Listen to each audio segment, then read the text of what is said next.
You just have to learn that what anyone else thinks of you, like, it doesn't matter as long as you are happy with what you're doing in life. And that is something I still work on. But I think that's like the most important thing with putting your life on the internet. You can't let people harden you.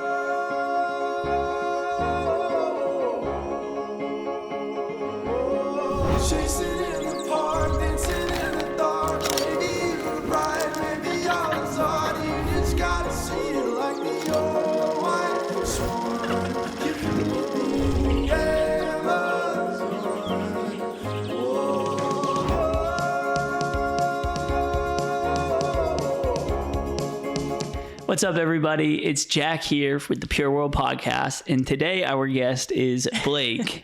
For anybody who's watching who doesn't know who you are, do you want to give them a quick rocket pitch about what you do? Sure, of course. Hi, you guys. I'm Blake. I am a content creator in the Boston area. I haven't always been a content creator. I actually have a design background that's still in my heart, but I'm a content creator. I do wellness content and sort of attainable ways to incorporate wellness into your lifestyle. So I'm excited to chat. Yeah. So like a little bit of like background, what got you into what you're doing right now? Like you said you weren't always a content creator. No. What was that transition like? So I worked in an architecture firm previously. I went to school for design. I always thought that was what I wanted to do without having really actually thought about it. I just kind of told myself it was always what I was going to do. And then 3 years in, or maybe like two years in, I guess, COVID happened and we were on lockdown, and TikTok was a thing. And I was one of those people that was like, I'm never going to get TikTok. I'm never going to download this app. Everyone's getting addicted to it. And one day I did, and I just started posting like morning routines and what I eat in a day. And I remember being so embarrassed because that's not what TikTok was at the time. It was comedy and dancing, and I'm not good at either of those things.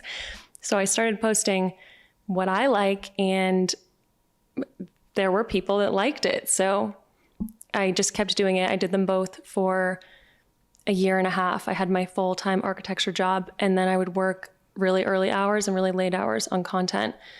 And then after a year and a half of doing it, I quit, and now I do it full time.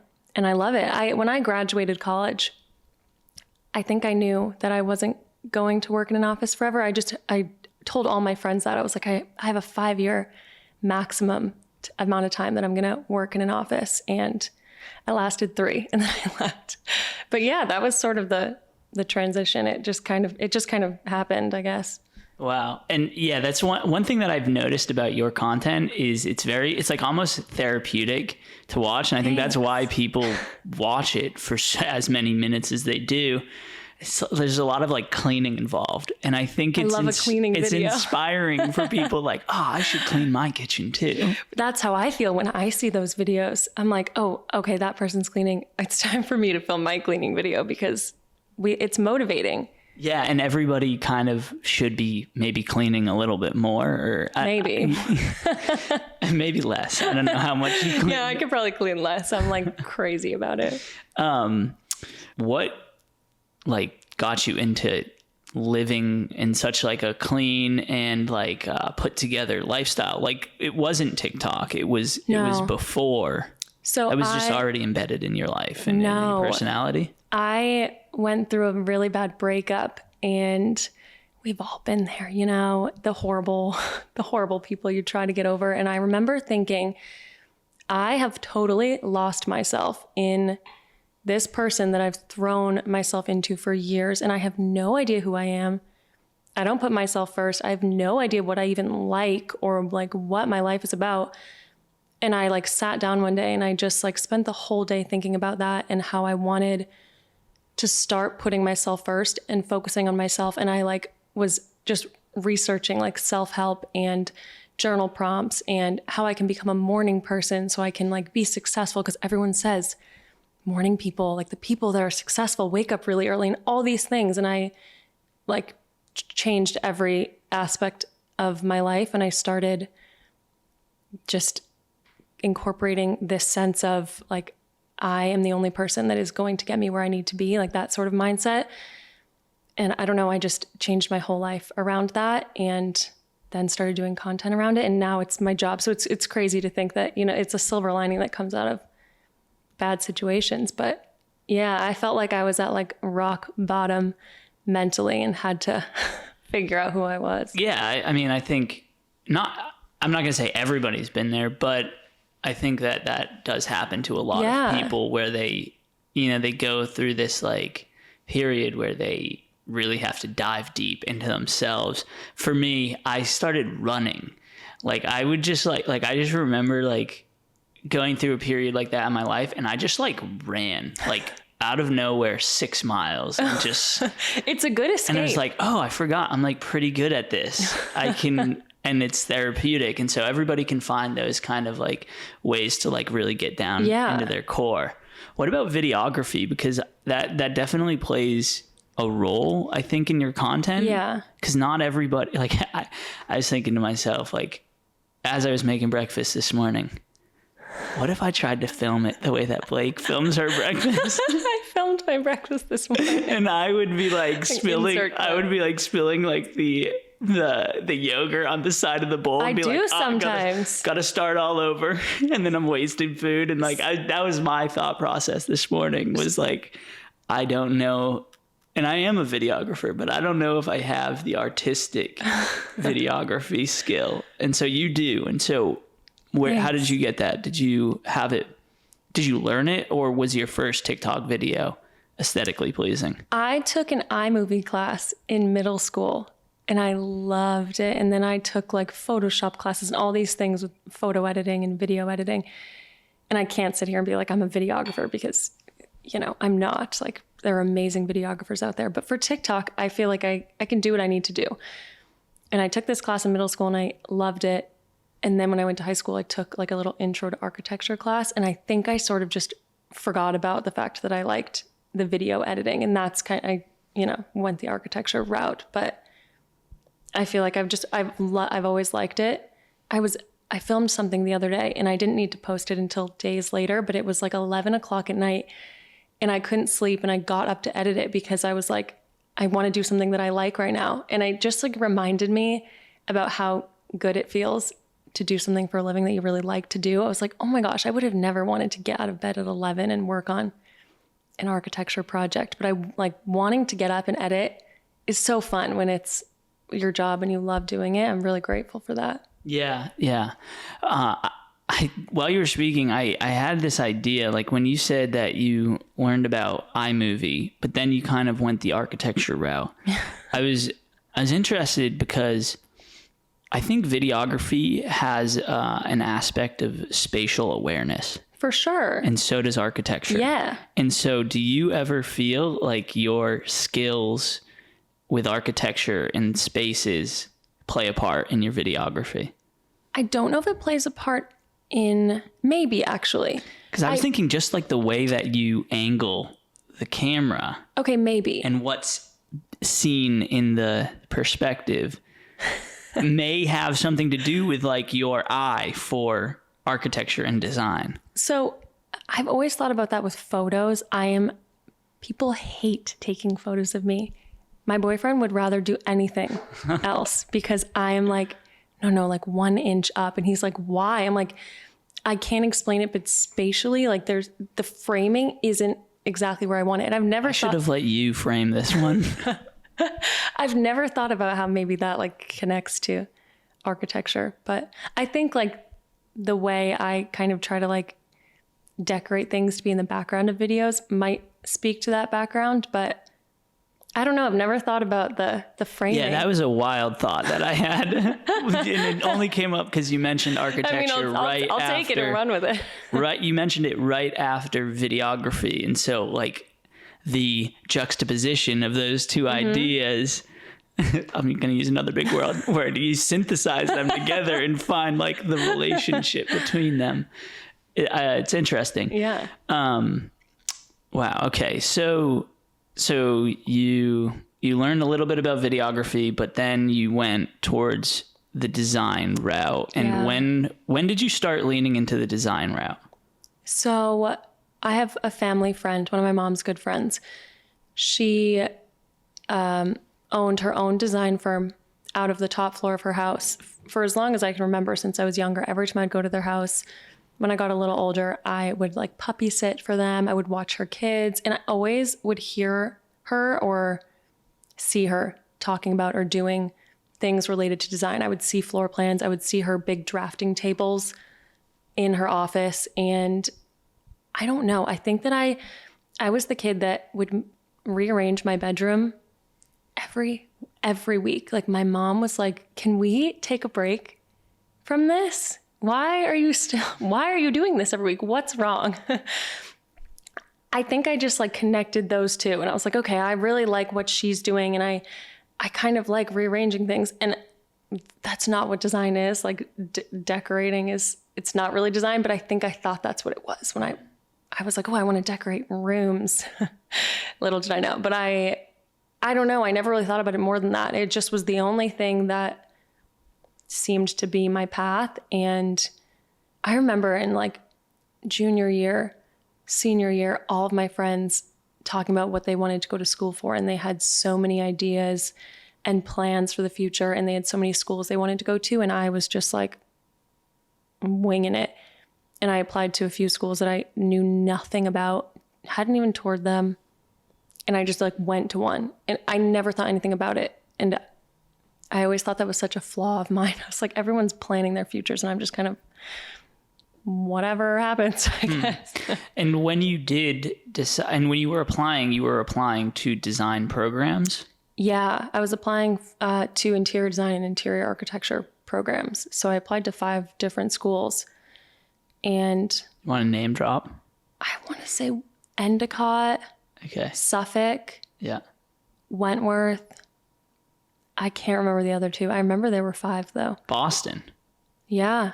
I'm from, I feel weird saying No, this now, I was but gonna ask where you're from. that makes me feel nervous. So I might say just outside of A Boston. region? I grew up like 20 miles outside of Boston. Okay. So I've always been around here, and I love my family. I don't think I could ever be far from them. So I knew I wanted to stay around here. I used to tell my grandmother I was going to go to LA, and she would cry about it.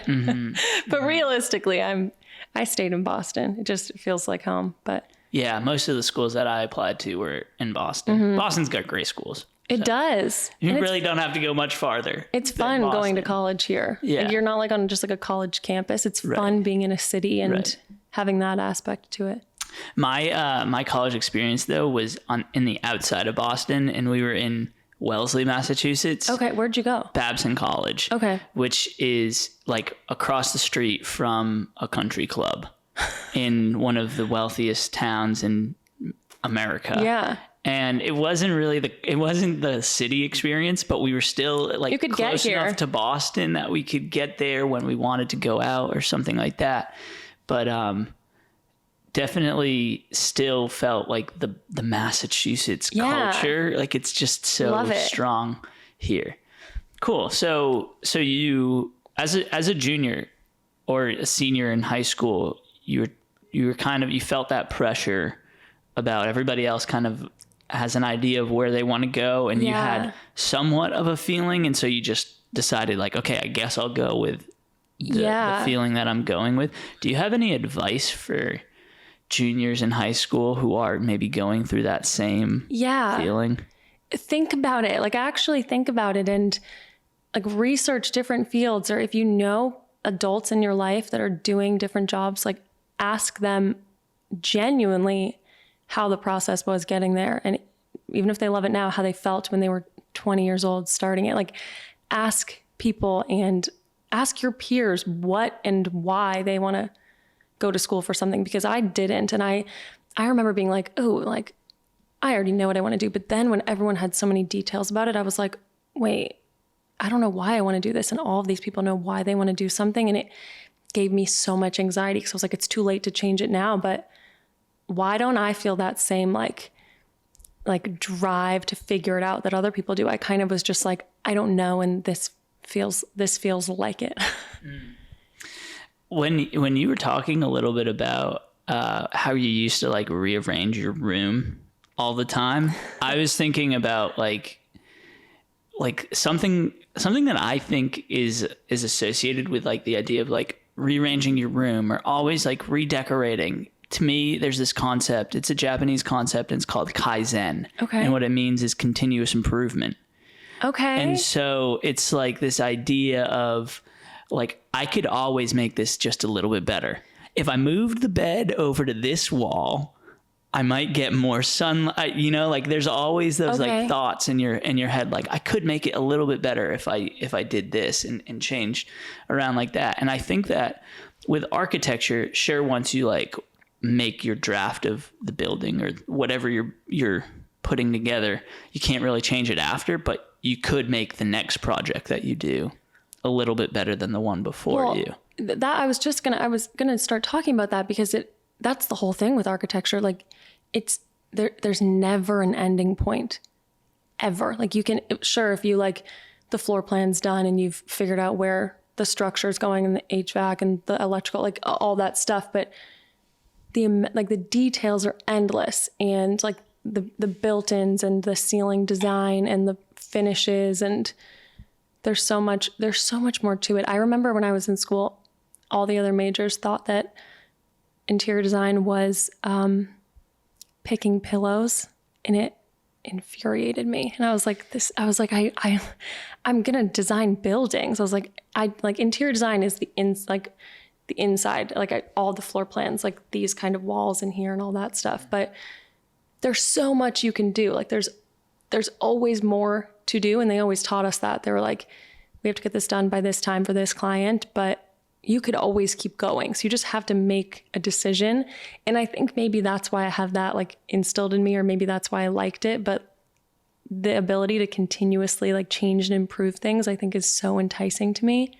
Maybe that's like the one part I've kept from it. Yeah. And I used to consider becoming an architect and like wanting to build my own buildings. Like I think that is so, and I actually recently came up with like I don't know what the word would be, but like I recently had the sensation I want to build a building because, Whoa. Yeah, because I think that like right now, Pure World is this intangible brand, and we've got thousands of customers and followers and partners who are creating awesome content that really like expands our mission and our values, but it's all super intangible. Like there's a lot of that stuff you can't reach out and touch. But so you want to build a building, but you can touch a building, and like theoretically a building can stay there for hundreds, maybe even 1,000 years, you know, if you design it right. And so that was just like the path of entrepreneurship that I've been going on is so intangible. And sure, we have like the products and those are tangible, but the exact opposite of like building a brand would be building the most tangible thing possible, which is like a building. And a building built into the ground. Yeah. Yeah. And that was just like, I came to that like idea recently within this year. And do you ever feel like you want to build like your own, you know, how like design your house or anything like that? Yes, I've always said that. I will hire a contractor, obviously, because I need to. I went to school for like interior design, interior architecture, so I don't have an architecture license, so I can't fully, I would imagine, do it on my own. But I can make all the floor plans and do all of like the electrical plans and the HVAC. I can do all of that. It would probably take me forever because a construction set is like really thick and detailed. It takes you months when you have a team of 40 people. But I've always said that. I'm like, when am I going to start? I should just start now so I like have it in 5 years or whenever. Do you have any like broad ideas of like what you would like your dream home to have? I look at things like this all the time and I'm like, I love this beautiful ornate detail that's in these old buildings. So maybe like renovate an older building. I don't know. I like the idea of building it from the ground up and maybe just kind of keeping this sort of detail in it. But I hate the lack of detail that is just trending more and more and more. The plain white walls, Totally. I love a beautiful baseboard and crown molding and like wood paneling. I love it. I like these old floors. I think are original from the 1860s, and I love it. I just think I don't know. I think I would have to like bring things like that to my house so that it feels like it has that character. But I think about it all the time. I like can't wait to build a house one day. Yeah, it's interesting how you can bring that character into the home. And recently I heard about this estate. It's called the Biltmore Estate, and it's in like Asheville, North Carolina area. Okay. And it, like, I guess like some of the rumors, and I haven't like confirmed this, but the idea was like most of the things that were brought to build the home were like imported from overseas. Oh, that's really cool. And it's a crazy idea that like that you could be living in, like, talk about character. Oh, that was from, that's crazy. You know, wherever, like you're giving me inspiration. This floor, these are from like redwood trees out in, that'd be amazing. The West Coast, or, you know, coming up with those sort of interesting ways to add in character. Or just like finding like hardware or like sconces, mirrors that are like vintage. Like I don't know if you saw the mirror in the bathroom, but it's like a beautiful brass mirror that, by the way that it looks, I would imagine it's original.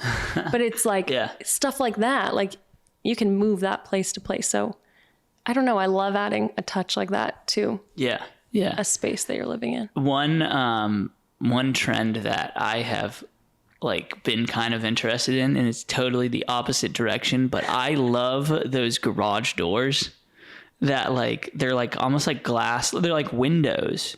It's like a window. You can see into your garage? No. It's like, it's like on a wall, basically. It's basically like a window of a wall that you could like lift and open up. And it's in a lot of like I was skiing the other day, and they had it in like the bar area right at the bottom of the mountain. So you could open up these two garage doors, and it was almost like outdoor like concept. Not literally in your garage, like not in your like living room. Yeah, like in your living I think room, that's cool. or like in like, I don't know about like the home, but I know a lot of like buildings like on Babson College's campus, they love to like build those like glass buildings that like have like glass walls, and they'll always have in New England, which doesn't make any sense. They'll always have a garage door that you can like have this indoor outdoor feel. Wait, no, I love that. The indoor outdoor feel is like a really important concept in architecture. But the glass like architecture, that glass style to me is kind of what you were talking about, where like they've stripped away kind of the character and the design of it, and it's just like a glass box. Yeah, just like a fishbowl. Yeah, it's interesting. But then I love the idea of getting like plants or even like a tree.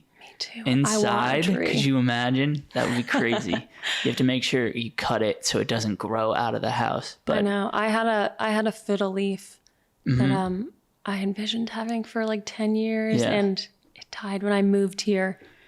It was like just a stick. All the leaves fell off. They're very temperamental. And I haven't recovered because I haven't gotten any more trees. Obviously, I was traumatized, but one day. Okay, so you graduate high school, you go to college in the Boston area to study design, and then you go to work for a architecture firm. What was that experience like, of like being in a firm that was, building buildings? I loved it at first because it was the firm I wanted to work at really badly. So when I started working there, of course, you feel that sense of accomplishment, and you're like, oh, I've made it to where I want to be.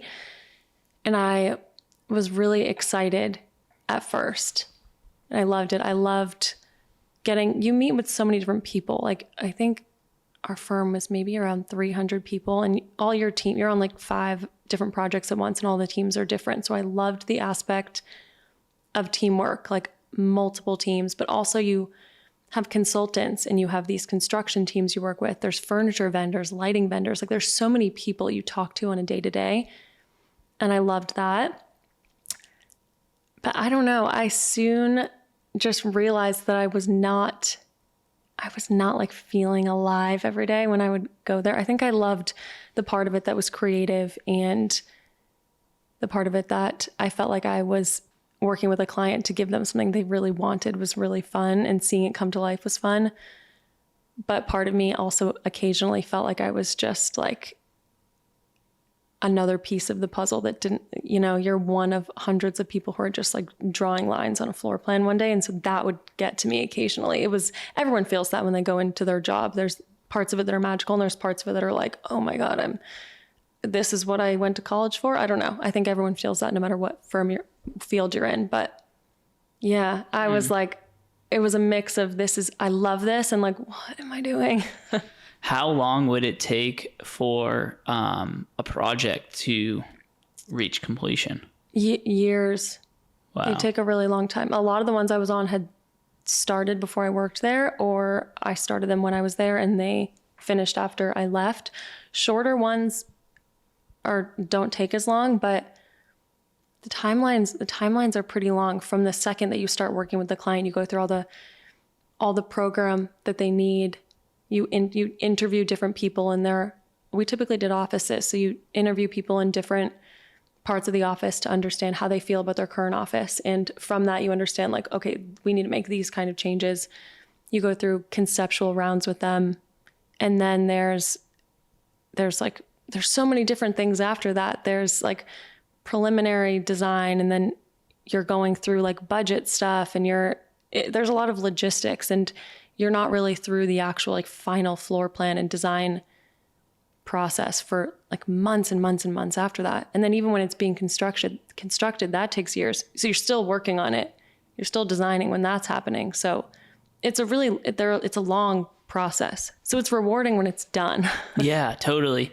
And what kind of buildings were you making? So I was typically working on like corporate high rise. So just office spaces. And I was always it was usually a big team of architects and then a smaller team of interior. So it would be a lot of people I was working with, which was fun. But yeah, it was kind of just like general, they were offices. So you'd do sort of like the same floor plan over and over and over. Yeah, right. Because if there's, how many floors are in a skyrise? It depends. Typically it wouldn't be the whole thing. Like I think the biggest project I worked on, there were 7 floors. So it wasn't huge. Okay. I was thinking when you were talking about all of those different rounds of, the phases that you go through in bringing the building to fruition is a lot like innovation and creating a product. Yeah. Because like you talk to the stakeholders, and then you figure out what they need solved. What are their heartaches? What are the problems? Where could you make life better for them? And then you go and you like, an innovation, you create like the wild ideas. Like, okay, like could you imagine if there was a balcony on the 70th floor where they could go out for coffee, and then it would really take off the stress, or something wild. Yeah. A completely wild idea. And then like think about the emotion that it would bring. And then you go through like the next phase where it's like, okay, what would the costs be? Like, is this actually feasible? How can you elicit that type of emotion and result in a more like feasible way? Yeah. And then you go through all of those ideas of like, okay, now we're going to go and we're going to actually build the product. And in your case, you're actually like drawing the lines of what the floor plan looks like, or what the rooms are. And so, yeah, I think there are a lot of similarities there of innovating a product. And it's usually like innovating, it's designed for people. So it's really cool. And Wentworth, that's the school you went to. Yeah. And there's a lot of innovation there. Like they're cutting edge. Engineering school. Yeah. So you get your dream job. But then something starts to happen. Obviously there's a pandemic and there's TikTok going on, and you started creating content and there was traction. What was that moment like? I think I realized at that point, like, oh my gosh, this actually, I think, is what it feels like to feel like I'm doing something that is closer to my dream. When I was in college, I followed a few content creators, and I used to, one of my roommates and I, we would wake up at like 6 a.m. and go to Boston Public Garden to take photos, because that was what was big at the time, Instagram. I was like, I really want to be a content creator. I want to do like photography and stuff like that. And it just like wasn't taking, like there wasn't much traction. And I would talk to her all the time. I'm like, in 5 years, I'm doing this. Like, I'm making this happen one day.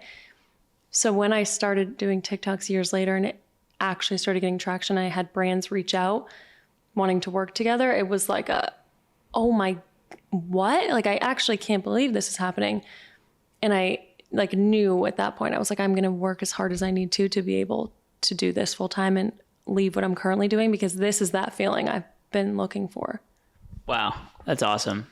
I wish I had that type of organic traction. I think there's a lot of creators out there who like haven't figured out the recipe.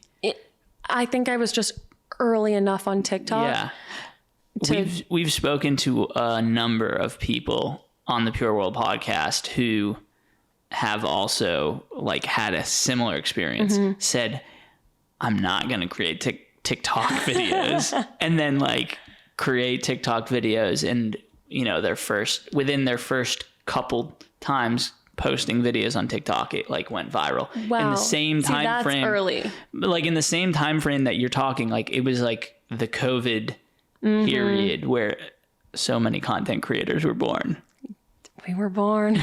It took me like, I think months. I was posting a lot and the videos weren't very good. The one that got traction was I posted a what I eat in a day. And I ate a grapefruit. It might have been a pomelo, and everyone thought it was a lemon. And I got a crazy amount of hate comments. Because people were like, why are you eating a lemon? Oh my God, she's trying to push this stupid health fad about eating lemons. I got so many hate comments. That's great. I think I woke up and it was at 3 million views, and I had like 20,000 followers overnight, which was really huge for me at the time. And it was all about people hating on me because I thought I was eating a lemon, but I was like, I'll take it. That is so funny. It's funny. It's those controversial things that stir up dialogue. I didn't know a pomelo would be controversial, but it was. People are like sending the video to their their friends. This They're idiot like, eats lemons. Yeah. Like, and then just like TikTok sees that the video is stirring up dialogue. So they push it. Yeah, they push it. It's funny. I had a friend in college who posted on his story about like, there was in the cafeteria, there was blueberry coffee. It was like a blueberry flavored of coffee, and he like posted it on his story, and just like ridiculous amount of everyone's swiping up. Well, either they wanted to try it or they were like, that's gross. But it stirred up emotion, and it went viral. Like his Instagram story went viral. That's wild. Like people who he wasn't talking to were like swiping up, having an opinion on the blueberry coffee that he didn't even like make a statement about. It was just. And I feel like people love blueberry coffee now. Maybe it started from that. Dunkin' Donuts like saw some his people story. like blueberry coffee, but it was like controversial enough that people could be like, ew, that's to gross. have an opinion. Apparently food is polarizing. Yeah, I guess so. Yeah. Don't even like, we don't have to open up the conversation of like fruit on pizza, because people will talk about that and I'm pro pineapple on pizza. I'm pro too. Okay, I'm perfect. Pro too. But I'm sure there's a percentage of the viewers who are and might turn off the hot pineapple. I'm like, yes. I love it. Okay, so that video goes viral. 20,000 followers overnight, really? Yeah, I think it was like 25,000, which was like, I've seen people wake up with 1 million, but 25,000 was huge for me. Like, totally. I've always like, my goal has never been to be like famous on TikTok, because the people who have tens of millions, I don't think that's for me, really. Like, I don't know. I don't think I would handle it well.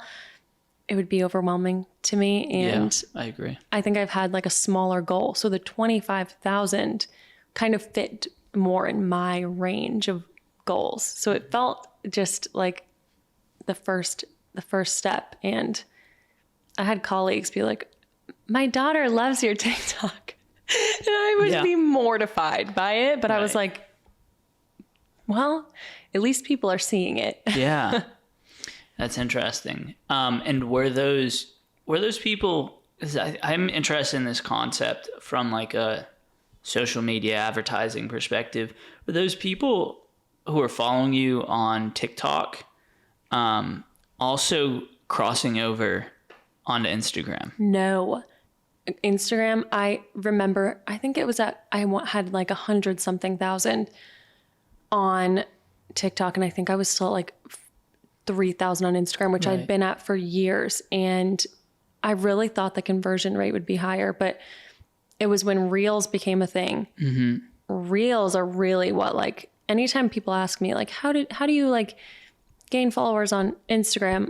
There's probably a million different ways, but I noticed it so much by just posting Reels every single day. And that's what did it. Like, people just love video content, I think, now, because we're so used to photo content for years on Instagram. And were those Reels the same content as the TikTok? Yeah. Were you just reposting the same? Sometimes I would have to change it because like the duration wouldn't allow the same duration, or I would just like edit it slightly differently. But a lot of the time it's just the same video. I just add different music to it. Mm-hmm. Do you edit in app?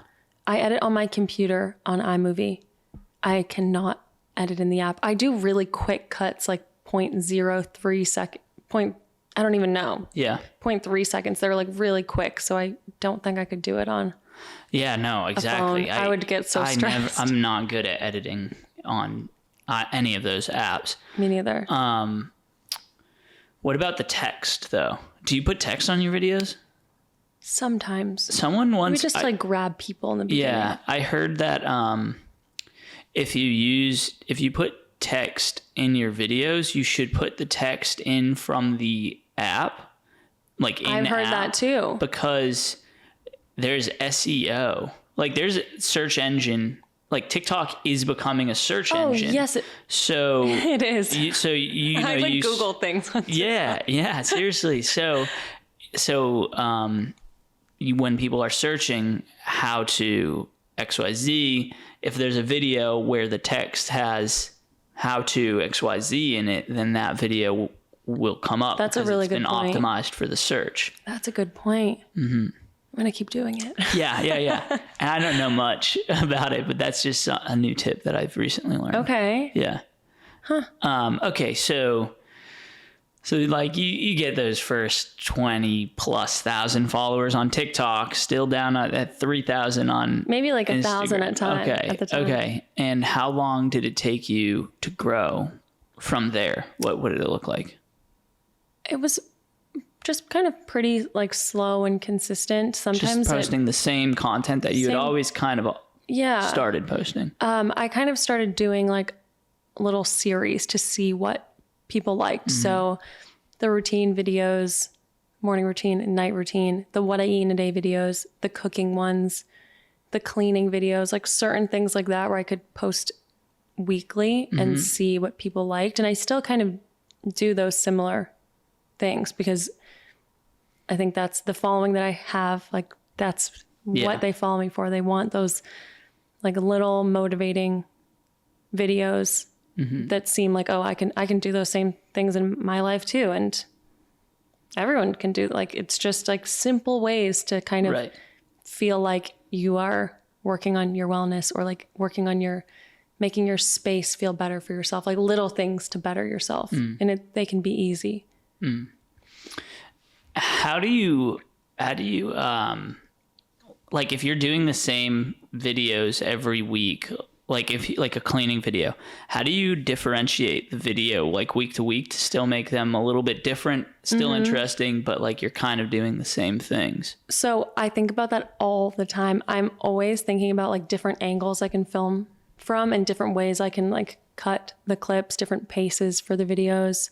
I try to make them different. The cleaning videos are like kind of hard because it takes a little more time to figure, like I just kind of try to switch it up as much as I can. But the food videos, I feel like people tend to like those because they're so good for like meal inspiration. I love watching food videos or like recipe videos. I love watching it. So I kind of just make content I like watching, but those are easier to make different every time because they are different every time, just naturally. How much do you feel the space that you're filming in plays a role in your videos? Oh my gosh, so much. So I'm actually moving out of this apartment in a few months, and that was the top on my list. I was like, I need good lighting. You've got great lighting. Okay, so great lighting during the day, but these ceilings are 11 feet and there's that one light is the only one. So at night, and I like big lights are great if you're sitting down, but content when you're just like filming around your apartment, I need the apartment to have good lighting at night. Interesting. This one doesn't. So when I was touring apartments, I was like looking at the ceilings to see how many like recessed lights there were. Like it was the top thing on my list. Interesting. I was like, I need it to be a place that is like nice to look at. Yeah, aesthetically pleasing. Yes. I think that has a definite impact. Just while we're on the subject, this apartment, have you been in here ever since you started your architecture job? No, I am one of those people that just seems to move every year. And I wish I wasn't because it's such a waste of money to pay all the fees. But after college, I lived in Cambridge for a year. Then I moved to South Boston for like a year and a half. I moved to Seaport. I moved here and I'm moving again. I just seemed to, someplace I stayed in for a couple of years, but I just keep moving. I can't help it. I don't know. Well, it's funny, like moving in the same broad city, but like obviously just people do that. different neighborhoods. Yeah, obviously people do that, and they move to different neighborhoods, and it's like it does somewhat feel like you're moving to a different city because it's a different neighborhood. But it is funny that like that we Americans, East Coasters, I don't know who does this, but just like moving to different neighborhoods in the same city. Moving 1 mile away. Yeah, literally. And I think it's that same thing that's like, I constantly want change and I constantly want to improve. Improvement. Yeah. And that's the thing. I'm like, I had roommates for the first 2 places, and then I wanted to live so badly alone, but I could only afford a little studio. And then this was my first like actual 1 bedroom that I could afford on my own. And now I'm moving into a bigger place. So I think it's just like things like that where I'm like, it's fun to see like that feels like a tangible way of seeing the progress you've made. I'm like, wow, look how like far I've come. I can actually like have a place I want. Yeah. And it's funny. Crazy. I was just listening to a podcast called How I Built This, which is interesting. It's an entrepreneurship podcast, though. It sounds like it could be an architecture podcast too. It does. I was like, what did they build? Yeah, right. And the episode was on, I can't remember her last name, but Lori from Shark Tank. Okay, the blonde. Yeah, the blonde. I love her. And she started as a real estate agent in New York City. I didn't know that. She didn't have an affluent upbringing. And when she made her first sale, she purchased the most expensive coat that she could afford. And she wore that coat for 3 years. Oh my gosh. To every selling, because now she could look the part. She bought this expensive, wealthy jacket so she could look the part and sell better homes. That for her.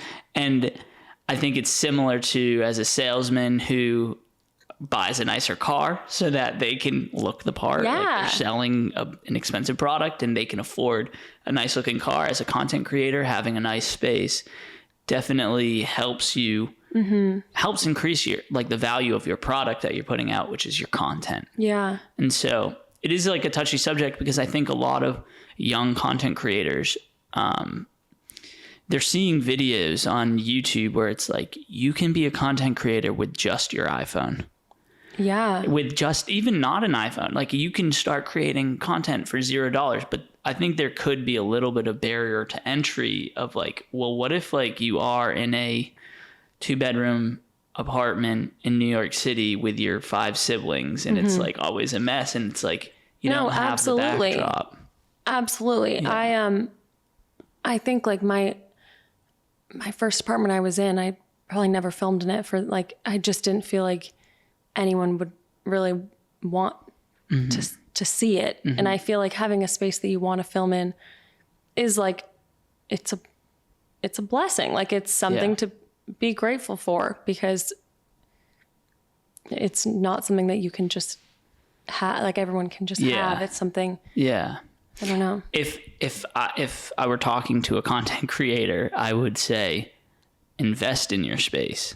Like get like work at a restaurant, bus tables, be a bartender, raise the money that you can so that you can afford something that like we've already agreed that the space that you're filming in really makes an impact on your content. So like do whatever you need to do to raise the money so that you can get that environment that is going to be conducive to content creation. Yeah. And that to me, I think like is kind of a key that like not a lot of people are talking about, because it's a touchy subject, because like not everybody can afford absolutely the rent of a place. And I remember filming a podcast in Nashville, and like we rented an expensive Airbnb so that the podcast could have like a great backdrop. And it was expensive, but I also think it was like worth it. Like it looked great. So. Well, that's okay. I have 2 things. I always say that to people too, and they're like, "Oh, I want to quit my job and do content creation." I'm like, I'm all for doing what you want to do in life, but it's obviously a little bit of a risk to do anything that's freelance, but I felt like I did it in a really safe way where I still had my full-time job, and I just waited until I was making the same exact money that I was making from my full-time salary. And I could see like the trajectory of it. I knew it was going to just keep going up. And that is when I quit. Like I didn't just like jump into it and hope for the best, because you really, you have to find a balance between risking it and being financially smart. So I always say that to people too. I'm like, I didn't just like overnight decide I wanted to do this. Like good luck to anyone who does. Like amazing if you've done that, but that's not the reality. So just, you got to be smart about it. But also I think my second thing was, I think it depends on your content too. Like totally. Yeah. I do like some decorating videos, and like, I'll do some like apartment decor inspiration videos and stuff like that. Having a space that I like decorating is nice, but for certain kinds of content, it's like, depending on what you want to do, don't feel like you have to like have a certain place, or it has to look a certain way, or you have to look a certain, I completely agree. If you're just a talking head video, you don't really need much, especially, well, now we're getting to like the green screen tool, which is like becoming really, really popular. People can just toss on a green screen in the background and talk about a subject, or comment on an article or something else. And that is another key to unlock. But it all depends on the content. It all depends on the content. I also think it's like, if I want to touch on this because I'm nervous that I don't want people to, I think doing content like mine, it's nice to have a place like this, but I really want to dig in the fact that you don't need to. Like I saw a video the other day of a woman, she posted like a Sunday reset video, which is like the cleaning ones I do. And she was like, I've never wanted to do these because my house isn't pretty. I have 5 kids. It's messy. It doesn't look a certain way. It's always dirty. Like I don't have updated finishes or anything. And she posted it and it was amazing. Her editing skills were so good. And I wish I remembered her name, but it didn't matter. Like it was so relatable for so many people. And I think, you just have to, if you like your apartment and you live in a nice apartment, film it, because maybe that's part of your aesthetic. If you don't, and your aesthetic is just like, I want to relate to other moms, maybe other single working moms who don't have time to like clean their place all the time, and I want them to feel like they have a place that they can relate to, there's always people that are going to relate. So I just want to say that too. Like if you want a nice space and you want to do interior inspiration kinds of videos, perfect, but you don't have to. Like there's a niche for literally everyone. Yeah, I think that's important too. I think that it comes down to a confidence thing. Yeah. Could you talk a little bit about that, about like the confidence and the energy that's required to create content? I think you really have to I think my content works for me because it's about focusing on myself, and it helps me with some of the feedback. You're always going to have people that don't like your content, or they're going to make up things about you and think they know more about you than you do. And I really think you have to learn to just be a positive person and roll with it. And it does not matter what anyone else says. Like, you're never going to take advice from someone that you don't want to be like anyway. Like, you wouldn't ask them for advice in life, so don't listen to their feedback from you. It's not going to do anything for you. So I think that's the biggest part. It's like, you just have to learn that what anyone else thinks of you, like, it doesn't matter as long as you are happy with what you're doing in life. And that is something I still work on. But I think that's like the most important thing with putting your life on the internet. You can't let people harden you, because they will try. They try. Let me tell you.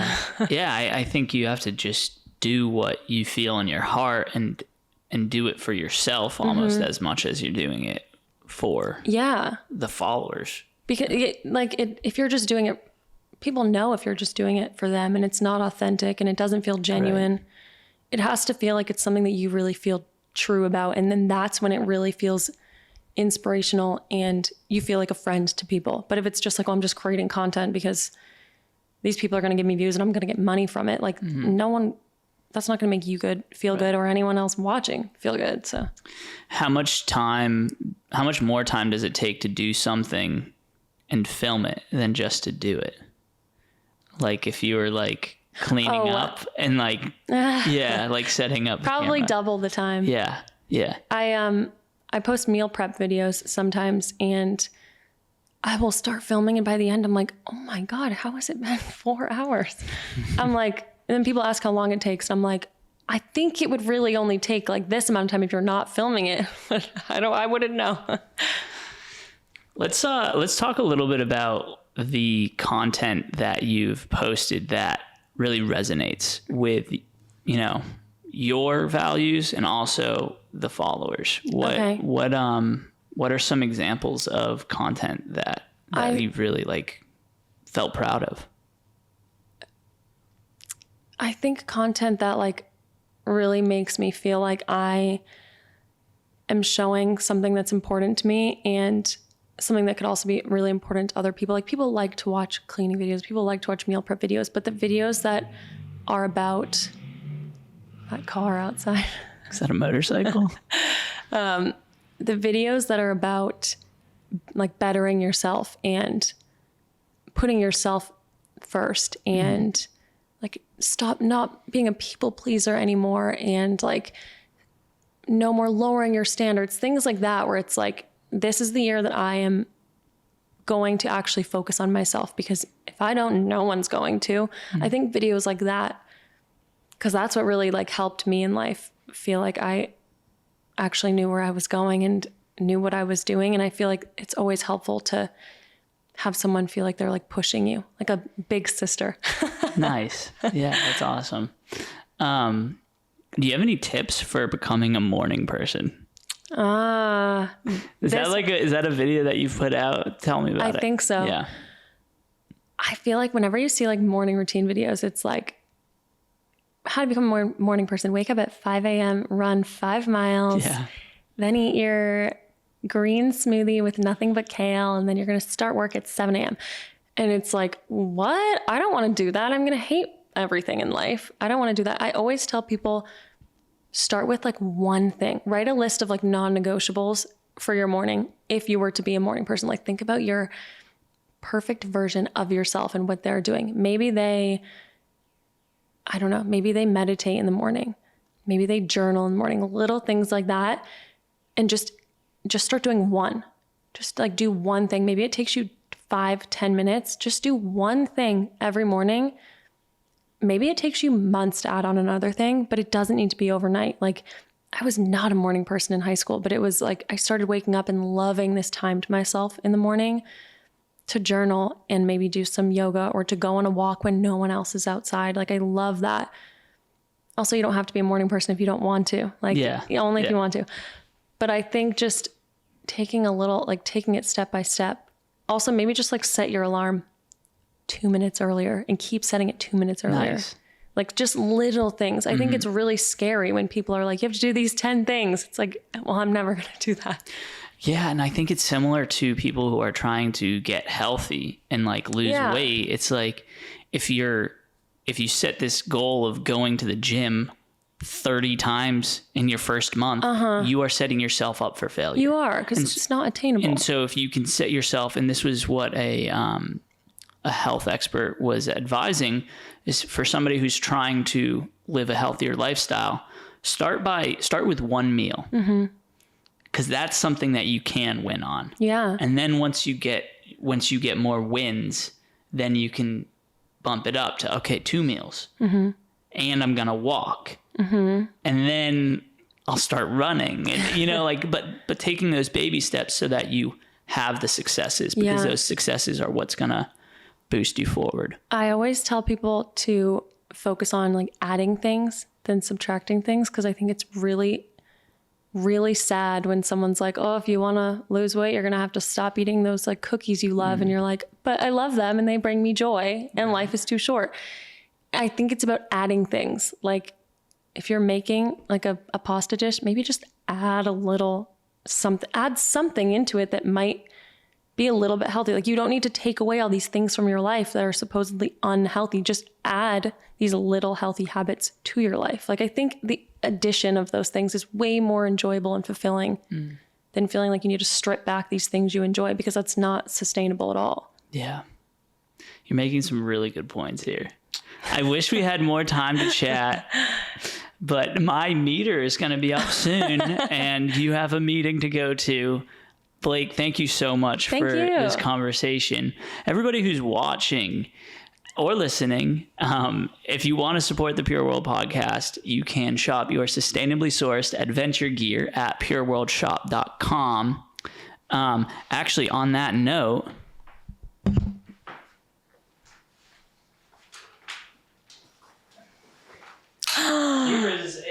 this is a gift. Oh my gosh. Wait, this like matches my outfit right now. Oh yeah, we should have brought that out a little sooner. No, wait, I love this. That is the Daydreamer mini backpack. I felt like you might be the type of person who could rock a mini backpack gosh, absolutely. on your adventures. Thank you so much. Yeah, absolutely. So oh my God, it's so cute. So anybody who wants to support the podcast, you can shop other sustainably sourced gear just like that, a little mini backpack. And we appreciate everything. And Blake, how can the people who have been listening or watching this follow you and support you? I am on TikTok at blake.swanson. I'm on Instagram at Blake Swanson. I'm also on YouTube. I think it's at Blake Swanson Lifestyle. And I post on all 3 of those. I post on TikTok and Instagram daily. If you don't think you'll get sick of me, feel free to come on over there. Cool. All right, everybody. Thank you so much for tuning in. Thank you, Blake. Thank you. Really appreciate it. See ya. Bye.